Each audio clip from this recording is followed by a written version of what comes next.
नमस्कार विद्यार्थी मित्रों। बात करते हैं हम लोग परशुराम लक्ष्मण संवाद कक्षा 11वीं यूनिट नंबर 7, जिसके राइटर हैं तुलसीदास, जिनका जन्म सन 1532 में और जिनका निधन सन 1623 में हुआ था। तुलसीदास हिंदी साहित्य के बहुत ही प्रखर और महाकवि के रूप में, गोस्वामी तुलसीदास के रूप में हमारे सामने प्रस्तुत है, जिनका जन्म उत्तर प्रदेश के बांदा जिले के राजापुर गांव में हुआ था, जो अल्प आयु में माता पिता को खो चुके थे, जिनके पास माता पिता का सहारा था, इसलिए अनाथ के रूप में उनका जीवन शुरू हुआ। उन्होंने गुरु नरसिंहदास से ज्ञान अर्जन किया था और उनकी पत्नी रत्नावली से उन्होंने बहुत जीवन में शिक्षा प्राप्त की और उन्होंने गुरु त्याग करके उसके बाद वो पंडित तुलसीदास बन सके। उसकी कहानी थोड़ी आपको मैं बता दूं कि उन्होंने ज्ञान को प्राप्त किया था, पर वो जब उनकी पत्नी रत्नावली से उनकी शादी हुई तो शादी होने के बाद कुछ समय के बाद जब पत्नी उनकी अपने मायके चली जाती है तो दिन में जाने के बाद पूरा दिन इस तरह से बीता जैसे कि वो उनके बिना रह नहीं सकते। पूरा दिन परेशान रहे। शाम का समय हुआ, उनको रहा नहीं गया कि किसी भी हालत में मुझे अपनी पत्नी तक पहुंचना चाहिए। ऐसा सोच के वो पत्नी की तरफ निकले तो बाहर देखा तो बहुत भारी बारिश हो रही थी और फिर भी उन्होंने सोचा कुछ भी हो जाए मुझे अपनी पत्नी से मिलना ही मिलना है। इसलिए वो पत्नी को मिलने के लिए आगे बढ़े। भीगते हुए बारिश में आगे जा रहे थे, बीच में एक बहुत बड़ी नदी पड़ी। नदी को उन्होंने जैसे तैसे करके पार किया, क्योंकि नदी में बहुत बड़ी भारी बाढ़ चल रही थी। फिर भी उन्होंने नदी को पार कर लिया। चलते रात हो चुकी थी। अपने पति के मायके पहुंच गए, अपनी पत्नी के मायके वो पहुंच गए। पहुंचते तो करीबन रात के 10-11-12 बजे का समय हो चुका था। उन्होंने सोचा इस रात के अंधेरे में अगर अपने ससुर को जगाऊंगा तो बहुत बुरा लगेगा, इसलिए उनको पता था कि मेरी पत्नी का जो कक्ष होता है वो के पहले माले पे हैं, पहले फ्लोर पे हैं, तो मैं वहाँ पर पहुँचूँ। तो उन्होंने देखा कि वहाँ कोई रस्सी लटकी हुई थी, तो उस रस्सी के सहारे ऊपर पहुँच गए। दरवाज़ा खटखटाया तो दरवाज़ा खोला तो रत्नावली ने देखा कि आप और इस हालत में और इस समय पर। तो उन्होंने कहा कि मैं तुम्हारे बिना रह नहीं सकता, जब से तुम गई थी मैं बेचैन सा व्याकुल सा रहा था, इसलिए मैं घर से निकलकर यहाँ तक पहुँचा हूँ। तब उन्होंने एक ही बात कही कि जितना समय सुबह से लेकर करीबन रात के 11-12 बजे का समय, जितना समय आपने मेरे पीछे, मतलब मुझे मिलने के पीछे बिगाड़ा, अगर उससे आधा समय भी अगर आपने प्रभु परमात्मा की प्रार्थना के पीछे अगर लगाया होता तो शायद प्रभु परमात्मा भी तुमको मिल जाते। और उसी समय उन्होंने अपनी पत्नी से एक प्रेरणा प्राप्त की, प्रेरित हुए कि रत्नावली ने सचमुच बहुत बड़ी बात कह दी। और उसी समय उन्होंने अपनी पत्नी को अपना गुरु बनाया और उसी को ध्यान में रखकर उन्होंने गुरु त्याग किया। और आज उसी का परिणाम है कि वो बहुत बड़े पंडित और गोस्वामी तुलसीदास बन पाए हैं। मतलब ये तुलसीदास वही हैं जिन्होंने रामचरितमानस, कवितावली, विनय पत्रिका जिससे महान ग्रंथ लिखे हैं, और वही तुलसीदास जिन्होंने यहाँ पर रामचरितमानस का जो अंश है लक्ष्मण परशुराम संवाद, उसी का वर्णन हमारे सामने प्रस्तुत किया है। आपको अच्छी तरह से पता है कि राम लक्ष्मण जब जंगल में रह रहे थे उस समय राम और सीता का स्वयंवर होता है, और उस स्वयंवर में सीता का स्वयंवर जब गया हुआ था तो उसमें एक शर्त रखी गई थी कि ये जो शिव धनुष है उसको जो भी उठाएगा, उसकी प्रत्यंचा चढ़ाएगा, उसी के साथ उसी के गले में सीता अपना हार डालेगी, मतलब उसी के साथ वो शादी करेगी। राम और लक्ष्मण को लेकर वशिष्ठ वहाँ पर पहुँचते हैं और उन्होंने इस स्वयंवर में भाग लिया। सारे लोगों ने, जितने भी राजा इस सृष्टि से आए थे, उन्होंने प्रयत्न किए पर किसी को सफलता नहीं मिली। और सफलता नहीं मिली जिसकी वजह से अब वशिष्ठ ने कहा कि जाओ राम, आप भी अपना हाथ आजमाओ। वहाँ पर वो पंडित अपने गुरु को प्रणाम करके वहाँ जाते हैं, धनुष को प्रणाम करते हैं, उसकी प्रदक्षिणा करते हैं और जैसे फूल की माला उठाते हैं उस तरह से उन्होंने धनुष उठा लिया। और जैसे ही प्रत्यंचा चढ़ाने गए तो उस धनुष के टुकड़े हो जाते हैं। तो उस टुकड़े की आवाज़ से पूरा ब्रह्मांड गुजरने लगता है और उसे ब्रह्मांड से पुष्प वर्षा होती है कि चलो जिनका मिलन होना था उनका मिलन आज हो गया, और राम सीता का मिलन वहीं पर हो जाता है। और वो तो हुआ। उसके बाद पता चलता है कि ये कोई और नहीं, दशरथ राजा मतलब अयोध्या के राजा दशरथ के पुत्र राम हैं और उनके छोटे भाई लक्ष्मण हैं। उन्होंने सोचा कि मैं अपनी चारों बेटियों का विवाह इसी घर में करूं, और दशरथ को न्योता भेजा था कि आप बारात लेकर आइए और मेरी जो बेटियां हैं उनसे आप अपनी बेटों की शादी करके ले जाइए। दशरथ राजा सकुशल अपने दूसरे दोनों बेटों को लेकर और बारात लेकर पहुंचते हैं, और वहां पर चारों बेटों की शादी इस जनकपुरी में हो जाती है। जनक राजा अपनी चारों बेटियों की शादी इन चारों भाइयों भरत, लक्ष्मण, शत्रुघ्न और राम, ये चारों भाई राम, भरत, लक्ष्मण और शत्रुघ्न चारों के साथ उनकी शादी करी जाती है।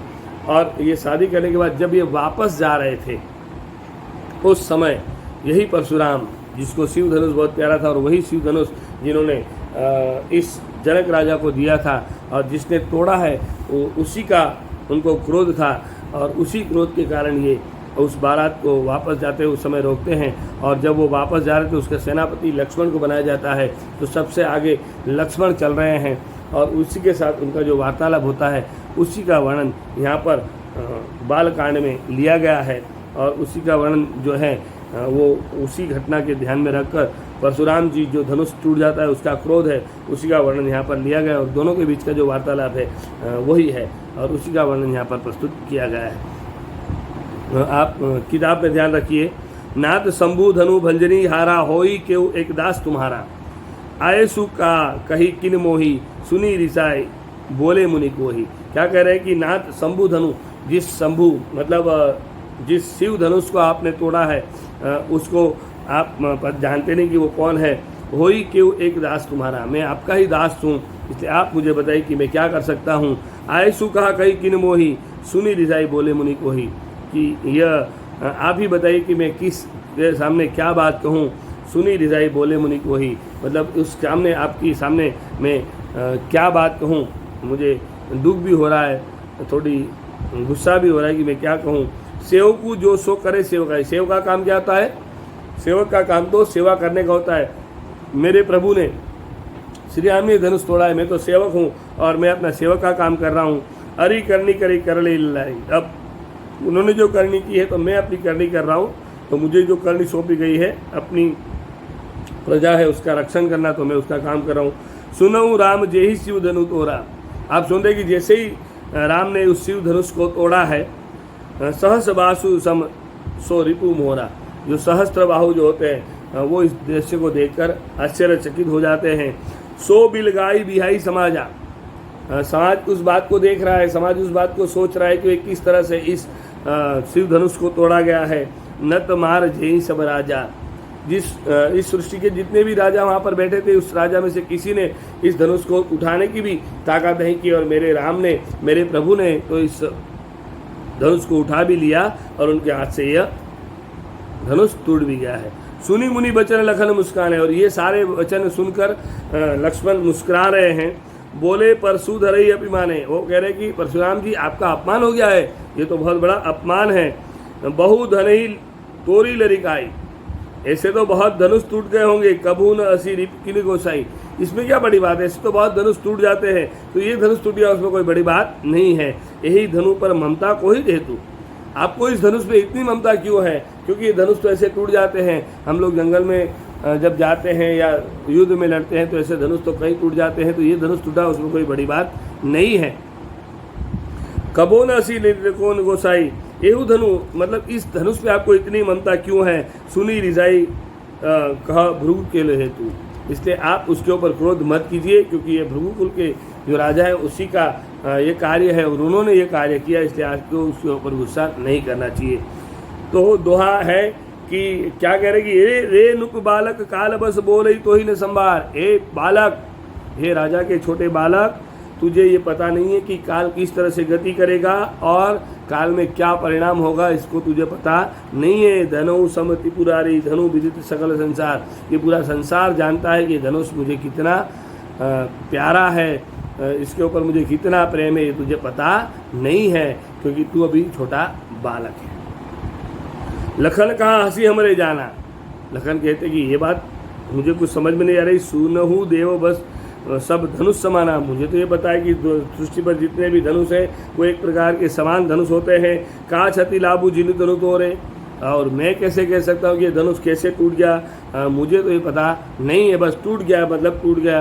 अब आप जानते हो कि ये धनुष कितना प्यारा है, आपको कैसे पता है, आप किसे बात करें वो मुझे नहीं। देखा राम नयन के भोरे, राम उस बात को देख रहे हैं, दोनों के बीच में जो वार्तालाप है उसका वर्णन वो सुन रहे हैं। छुअत टूट रघुपति ने दोषु, राम ने जैसे ही उस धनुष को छुआ और वो टूट गया, उसमें राम का कोई दोष नहीं है। मुनि बिनु काज करे रोसु। तो आप मुनि राम के ऊपर क्यों गुस्सा कर रहे हैं, उनके ऊपर गुस्सा करने का क्या मतलब है, उसका उस गुस्से को करने का कोई मतलब नहीं है। बोले चितई परसु की ओरा, और इसलिए वो थोड़े गुस्से में होकर बोलने लगते हैं कि परसु चिदोरा रे सट सुनई सुभाव न मोरा। तू इस बात को सुन ले कि जिस धनुष को तुमने तोड़ा है वो धनुष कोई सामान्य धनुष नहीं था।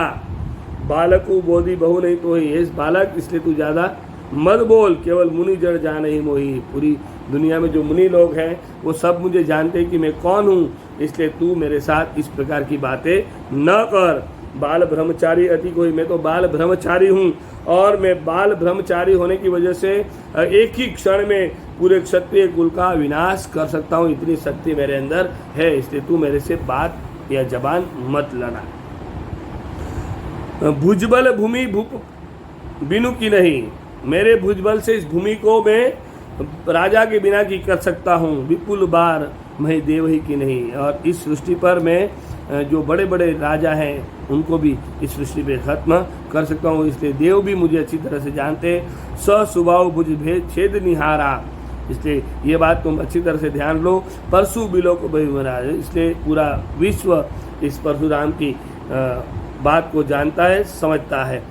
तो दोहे में क्या थी, मातु पितई जन सोच बच करसी महेश किशोर। तुम्हारे माता पिता अच्छी तरह से समझते हैं और पूरी दुनिया जानती है कि मैं ऐसा व्यक्ति हूँ कि जो माता पिता अपने घर में बालक को लेकर बैठते हैं वो भी डरते हैं कि जब अगर परशुराम का क्रोध आ गया तो हमारे घर के अंदर जो बालक है उसको भी वो मार डालेगा, उसका अंत कर डालेगा। गर्भ के अंदर अर्भक दलन परशु मौत अति घोर। इसलिए तू ये याद समझ ले कि माता पिता जानते कि हमारे गर्भ में जो बालक है वो बालक भी क्या होता है, नष्ट हो सकता है, इतना भारी क्रोध मेरा है। मतलब कहने का तात्पर्य है कि परशुराम कहते हैं कि मैं बाल ब्रह्मचारी हूँ, और बाल ब्रह्मचारी होने की वजह से मेरे अंदर इतना क्रोध भरा हुआ है कि मैं अपने क्रोध से, बाहुबल से पूरी सृष्टि को बिना राजा का कर सकता हूँ। मतलब पूरी सृष्टि के ऊपर से सारे राजाओं का नष्ट कर सकता हूँ और पूरे क्षत्रिय कुल का विनाश कर सकता हूँ। इसलिए हे बालक, तू अपनी बातों से मुझे डराने की या गुस्सा दिलाने की कोशिश मत कर। अगर तू समझ सकता है तो समझ ले, वरना बहुत बड़ी परेशानी हो सकती है, क्योंकि इस सृष्टि पर मेरा क्रोध इस दुनिया में हर लोग जानते हैं, पूरी दुनिया जानती है। इसलिए मेरे क्रोध के सामने तू मत आ, क्योंकि मैं गर्भ के अंदर जो बालक रहता है उसको भी मैं नष्ट करने की ताकत रखता हूँ। इसलिए मैं कोई और नहीं पर महाबली परशुराम हूँ, और इस परशुराम से हर दुनिया डरती है।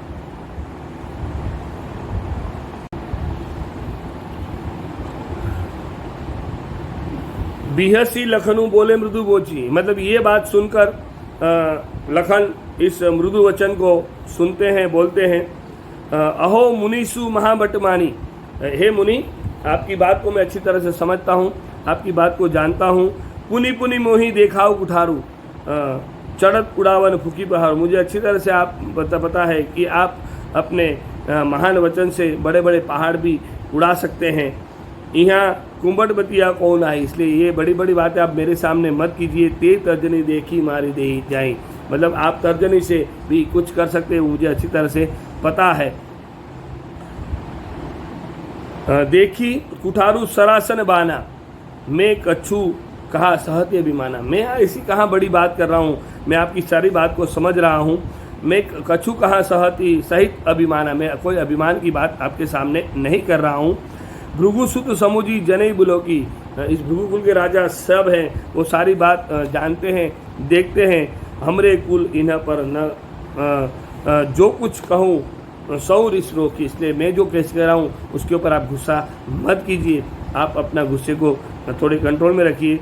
सूर महिषुर हरिजन अरुगाई, इस सृष्टि पर जो सूर महिषासुर हरिजन जो है वो गाय, हमरे कुल इन पर न सुराई, इसलिए हमारा कुल इसके ऊपर रिझने वाला नहीं है। बधे पापू अब कीर्ति हारे, सृष्टि पर क्या होता है कि पाप के ऊपर जो अपकीर्ति होती है वो हार जाती है। मारत हूँ पा परिहु तुम्हारे, इसलिए मैं पाप को नष्ट करने वाला व्यक्ति हूँ, इसलिए आप ऐसी बात मत कीजिए। कोटि कुलिस सम वचनु तुम्हारा, इसलिए ऐसे खोटी महान वचन बोलकर आप अपने आप का अपमान मत कीजिए। व्यर्थ धरु धनु बाण कुठारा, इसलिए अगर आप इस तरह से कहेंगे तो मुझे अपने हाथ में धनुष बाण धारण करना पड़ेगा। जो बिलो की अनुचित कहूँ क्षमु महामुनि धीर, ये लक्ष्मण महामुनि माने जाते थे, इसलिए वो इस बात को जैसे ही बोलते हैं तो उनको बहुत बड़ा गुस्सा आता है और इनकी बात को ध्यान में रखकर राम बोलते हैं कि शांति रखो, ऐसा मत करो। सुनी सरोस भृगु बंसनी बोले गिरा गंभीर, और ये बात सुनकर राम बोलते हैं कि हे बेटे, हे भाई, इस तरह से गुस्सा करना जायज़ नहीं है, आप अपने मन में थोड़ी शांति रखिए, आप अपने मन में धीरज रखिए, ये कोई सामान्य व्यक्ति नहीं है। कौशिक सुनो मंद यहु बालकू, इसलिए हे बालक, तो इस तरह से बातें करते हैं तो ये तेरी बात अच्छी नहीं है। कुटिल काल बस निज कुल घात को, इसलिए तू अगर इस तरह से बात करेगा तो मैं अपने उस काल को, उस कुल को नष्ट कर सकता हूँ। भानु बंश राकेश कलंकु निपट कुरु अबुद शंकु, इसलिए जो समय आता है, राजा लोग होते हैं वो मेरे काल को, मेरे क्रोध को अच्छी तरह से जानते हैं और मैं उससे अच्छी तरह से निपटना जानता हूँ, इसलिए तू मेरे साथ इस प्रकार की बातें मत कर। तुमहु काल कवलु होई छिन माही, मैं काल समय को छीन सकता हूँ। कहूँ पुकारी मोरी खोरी मोही नाही, इसलिए मेरे पास से ये कोई मैं आवाज़ से ये सब कुछ प्राप्त कर सकता हूँ, इसलिए मेरे से कोई ये छीन नहीं सकता। तुम हो हर कहूँ जो चहूँ उबारा, तुमने जो हरकत की है, तुमने जो बात की है वो कोई सामान्य बात नहीं है। कही प्रतापु बलु रोष तुम्हारा, और यह बात सुनकर उनको बहुत बड़ा गुस्सा आ जाता है। लखन कहूँ मुनि सुजसु तुम्हारा, लखन कहते कि हे मुनि, मेरा मतलब आपका अपमान करना नहीं था, तुम अछत को भरने पारे, तू ही ये अछूत मतलब छोटी छोटी बातें, अलग अलग अछत प्रकार की बातें करने लगे हो, इसलिए मेरा मतलब ये नहीं था, पर आप इस तरह से गुस्से होना ये जायज़ नहीं है। अपने मुंह तम अपनी करनी, अपने मुंह से आपने जो सारी बातें अपने मुंह से कही, मैंने किसी और से बात नहीं सुनी। बार अनेक भांति बहुवर्णी, अलग अलग प्रकार की बातें अपने मुंह से कि मैं ये कर सकता हूँ, मैं वो कर सकता हूँ, मैं ऐसा हूँ वैसा हूँ, तो अपने मुंह से ये सारी बातें आपने कही है और अपना वर्णन आपने खुद किया है। नहीं संतेषु तो पुनि कचौ कहूँ, पूरे दुनिया में कोई और तो ये बात नहीं कह रहा है, ये मैंने सुना नहीं है। जनी रिस रोकूँ दुख दुसहु दुख सहु, और पूरी दुनिया में जो लोग होते हैं वो सारे दुख को सहन करते हैं, ग्रहण करते हैं और उसको निभाते हैं। वीर व्रति तुम धीर अछोभा, इसलिए तुम ये अलग अलग धीर अच्छी बात कर रहे हैं, जो छोटी बात कर रहे हैं। गारी देत न पाउस हो, इसलिए तुम जो गालियाँ दे रहे हो तुम्हें शोभा नहीं देता।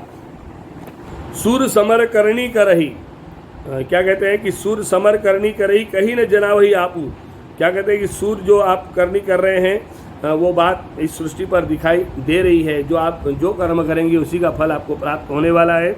विद्यमान रन पाई रिपु कायर कथई प्रदाबू, ये एकदम विद्यमान है, दिखाई देता है कि जो कायर व्यक्ति है वही अपनी बातें किसी और के सामने प्रस्तुत करता है, प्रकट करता है, इसलिए कायर व्यक्ति के बाद इस सुनने का कोई मतलब नहीं है।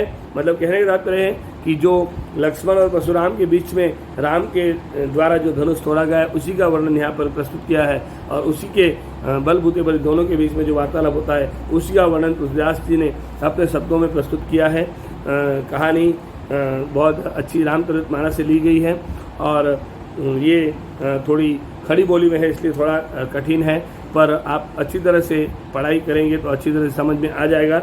आपको इनके साथ साथ जो शब्दार्थ और टिप्पणी वो भी लिख लेना है, और जो एक वाक्य के प्रश्न हैं, विकल्प हैं, दो वाक्य ऊपर है और पाँच छः वाक्य के उत्तर है, वो भी आपको लिखना है।